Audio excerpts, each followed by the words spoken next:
Hey friend, welcome back to The Gentle Reset, your no judgment zone for creating a home that actually works for you. I'm Allison, ADHD home and systems coach, former occupational therapist, and mom of two, and I'm so glad you're here.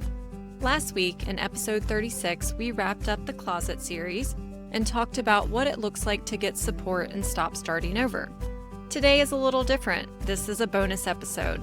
I'm giving you a behind the scenes look at my own home, because it's not perfect, and honestly, it's not supposed to be. If you've ever felt like your home needs to be spotless to function, or you struggle with perfectionism, especially as an ADHD mom, this episode is for you. Here's your weekly 3, a mind hack, a home hack, and a personal highlight to help your home feel lighter, more functional, and easier to maintain. Hey, and real quick, if you're enjoying this podcast, it would mean so much to me if you left a quick rating or review. This helps more ADHD women find this kind of support too. Thank you so much. So today I'm going to walk you through what this actually looks like in real life. I'll share what I stay consistent with, what I don't stress about, and what it looks like for me to reset a space when I have the time and energy. Let's jump in. Speaking from experience and as a recovering perfectionist, I've really loosened up on home tasks over the years. Especially after having kids. I realized I can't do it all every day, and my home isn't going to be spotless all the time. That's just not realistic, especially if you have ADHD. My kids bring toys out of their rooms all the time. We don't have a designated playroom, so the living room can get a little bit chaotic. Right now, I have a whole Barbie dream house set up in the living room with accessories, Barbies, all of it. And that used to stress me out a lot more. Now my home isn't always spotless. There are still piles sometimes. Not everything is going to be clean at the same time, but I know at some point we'll reset. We'll go back in, reorganize their rooms, and get everything back to baseline. It's just not always the top priority, and that's okay. That's what works for me now, not keeping everything perfect, just keeping it easy to reset. And what's also working really well for me right now is my nightly kitchen reset. That's the one reset I stay pretty consistent with help from my husband. And it makes a big difference. I like waking up to a clean kitchen, the dishwasher done, and the counters cleared, but my kitchen is not clean all day. Dishes pile up in the sink, things get used and left out, and everything gets done one time at night. It actually saves me time and effort instead of trying to keep up with it all day long. This is something that's made a big difference for me. And if you want help getting started with a nightly kitchen reset, I'll link it for you in the show notes. Another reset I do daily is our drop zone. When the kids get home, I go through their book bags right away. Papers, folders, lunches, and sort everything. Most of it honestly goes straight into the recycling bin. The rest goes into temporary bins or a spot where I know I'll come back to it. And if you're a mom, you know how fast papers pile up, which leads me to what's not perfect right now. And something I don't stress about is paper. I have systems in place.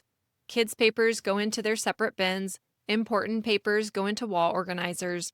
But moving everything into long-term storage, this doesn't happen as often as it should. And I'm okay with that because I know where things are when I need them and I'll get to sorting it when I can. Another thing I ignore on purpose sometimes is laundry. Right now I have clean laundry sitting in a basket and towels in the wash. I do pre-sort my laundry when it comes out of the dryer, so when I am ready to put it away, it's quick and easy. I just don't always do it right away.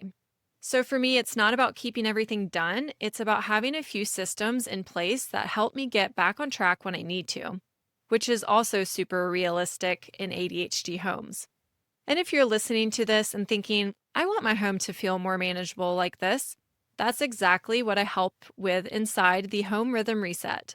We focus on creating simple home task rhythms that actually fit your daily life and your ADHD brain, including looking at what tasks make the most sense for your energy, both physically and mentally. The best way to get started is by scheduling a curiosity call to chat about what's not working and what support in your home can look like. You can schedule one now in the show notes. This weekend, I realized my bathroom drawers hadn't been gone through in honestly probably a year. Kind of hard to admit that. So I went through them drawer by drawer, emptying everything out, wiping them down, and clearing out the clutter and expired items. I rearranged everything so it makes more sense. I put the makeup together, the extra supplies together, because it had gotten a little out of order. And I didn't plan this ahead of time. I just felt in the mood to organize and noticed how out of sorts it had gotten. I took my time, I took breaks, and I didn't try to do the entire bathroom. I just focused on my stuff. And because I still had some energy after that, I moved on to my essential oils, which I hadn't gone through in years. And I got those back under control too. It probably took me a couple hours since I was being more thorough, but it felt good to reset that space without rushing it or trying to do it all at once. This is what it looks like for me, not doing everything all the time, just resetting things when I have the energy and the time. And it's also what I see that works really well for my ADHD clients. So here's what I want you to remember today. Your home doesn't have to be perfect to work. You don't have to keep up with everything at once. And focus on what helps you reset, not what keeps everything done. Well, that's it for today, friend. Thank you for being here and spending this time with me today. And if you're not already following the podcast, make sure you hit follow now so you don't miss future episodes like this. If this episode resonated with you or you've been listening for a while, I'd love it if you left a quick review or shared it with a friend. It helps more ADHD women find this kind of support too. Remember, one small shift at a time creates momentum. You're doing better than you think, and I'm so proud of you. See you next week on The Gentle Reset for another weekly 3.